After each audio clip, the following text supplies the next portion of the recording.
Now begins the recitation of the Aletheon, the divine avataric self-revelation of His divine presence, Avatar Adi Da Samraj. This is the end of the path, is the way from the beginning. 1. The great tradition of humankind is limited entirely to the domain of the first 6 stages of life. Each and every stage in the first 6 stages of life is based on a seeking method that always begins with and is based upon the presumption of egoic self-identification with the body-mind complex. Therefore, even though they differ from stage to stage, all the methods of the great tradition have in common the presumption that the body and or the mind, the body-mind complex altogether, is itself the path to the divine. Psychophysical means are used in every one of the first 6 stages of life. In each stage of life, in a particular manner that relates to that stage. On the basis of already presumed egoic self-identification with the body-mind complex, physical and or mental dimensions of the embodied personality are strategically used as a means to attempt realization of the divine, or attainment of whatever condition is sought as a goal. Therefore, in the conventional context of the first 6 stages of life, there is no tacit and direct realization of reality itself. In the traditions of the 4th, the 5th, and the 6th stages of life, realization is presumed to occur at the end of a course of using physical and or mental means, generally speaking, manipulated in the manner of dissociative introversion, in the effort to realize the divine, or to attain whatever condition is pursued as a goal. Therefore, all realizations in the context of the 4th, the 5th, and the 6th stages of life are conditional, because they are psychophysically based, and thus inherently temporary.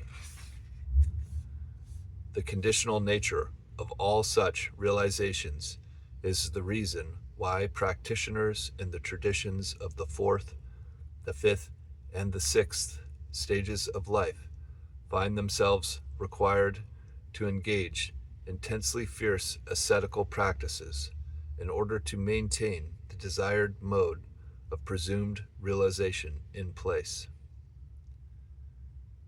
In the reality way of Adidam, or Adidam Ruchiradam, the forms of right life self-discipline are never about dissociative introversion or retreating within the body-mind self. Rather, in the only by me revealed and given reality way of Adidam, the forms of right life self-discipline are about standing prior to egoic self-identification with the body-mind complex. Indeed, the entire reality way of Adidam is about standing prior to egoic identification with the psychophysical self, not about using the body-mind complex to eventually achieve a state in which you, in one fashion or another, eliminate the body-mind self through your practice, and thereby achieve a presumed state of realization. In the only by me revealed and given reality way of Adidam, divine self-realization is the foundation from the beginning. In the course of maturing practice of the reality way of Adidam, the body-mind self becomes more and more conformed to that most perfect realization, or that tacit self-apprehension of the self-nature, self-condition, and self-state of self-evidently divine reality itself. Such is the basis of practice in my divine avataric company, and such is the unique characteristic of the reality way of Adidam in comparison to all other ways, which are all part of the great path of return. In the great tradition, or the great path of return of the first 6 stages of life, the use of methods of dissociative introversion is inevitable. Because egoic self-identification with the body-mind complex is presumed, it is consequently also presumed that the body-mind complex must be progressively brought into conformity with the divine. Thus, in the great tradition, you work on the body-mind complex in order to get to the divine. However, in the only by me revealed and given reality way of Adidam, you stand in the divine self-position, and the body-mind complex is transformed by that stand. 2.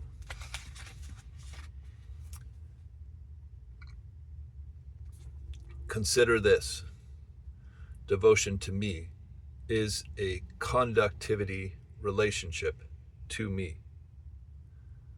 Devotion to me is not a relationship based on dissociative self-consciousness. Searchless beholding of me is the whole bodily disposition that enables my devotee to participate in the conductivity of my divine avataric, transcendental, spiritual self-transmission. Therefore, maturing practice of the reality way of Adidam is not merely a matter of being well-behaved or talking good or practicing by the rule book. Rather, maturing practice of the reality way of Adidam, which necessarily occurs in the context of the first congregation of Adidam Ruchiradam, requires great honesty, great profundity of practice, and great clarity of self-understanding. Social egos cannot enter the maturing stages of practice demonstration in the reality way of Adidam.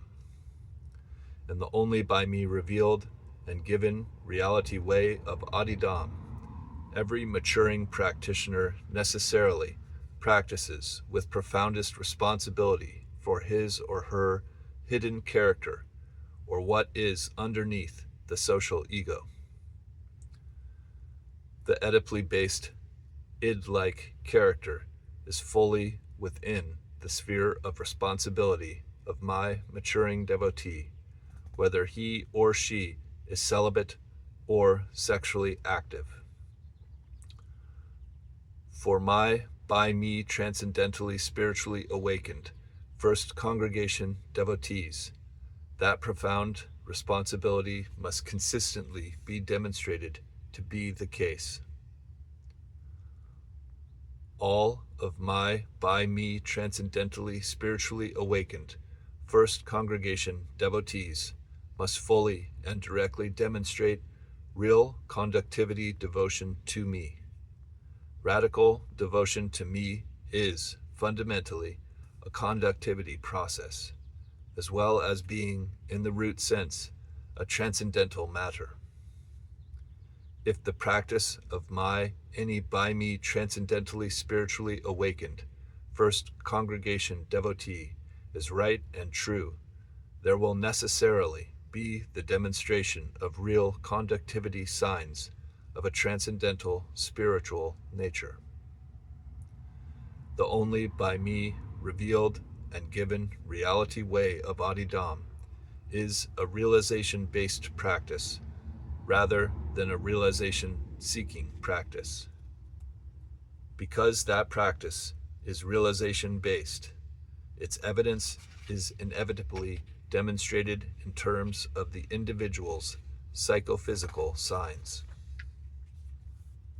However, it is not the psychophysical signs that are themselves manipulated in an effort to achieve realization.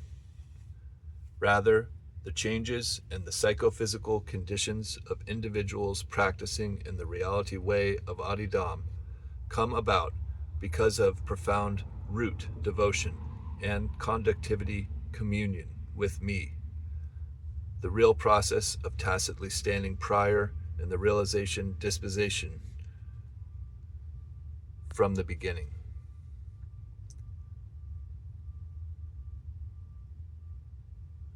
That realization disposition in and of itself purifies and transforms the whole body and conforms the whole body to itself.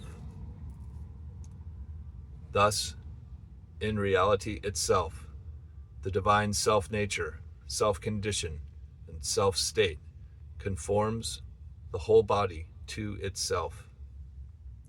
However, in the traditions of the fourth, the fifth, and the sixth stages of life, the fundamental method recommended is for the individual to effortfully conform the body-mind complex to the self, or reality itself, or the presumed divine, with which union is sought. In this respect, the great tradition, or great path of return, is the exact opposite of the only by me revealed and given, radical or at the root, reality way of Adidam, or Adidam Ruchiradam.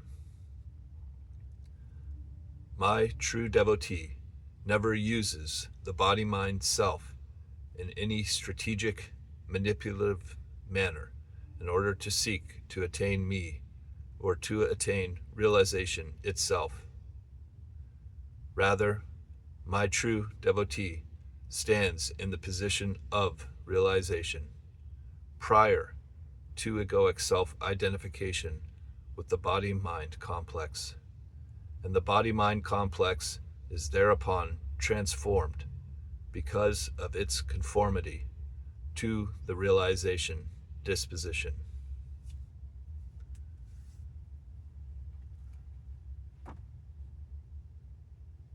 Here ends the recitation of the Aletheon. Om Shri Da Labananda Hridayam